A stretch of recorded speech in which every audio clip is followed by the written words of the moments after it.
tamén o máis feminista. Un festival homenaxe á nosa lingua galega.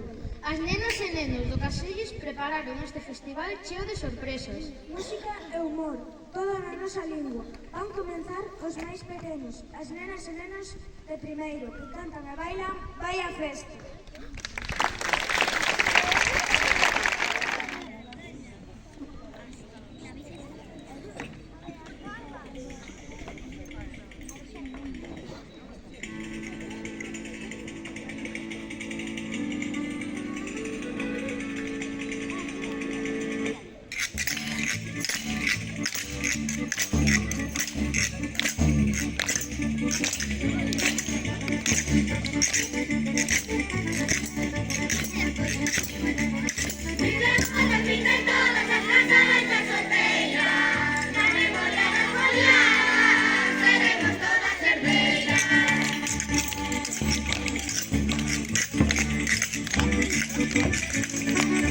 La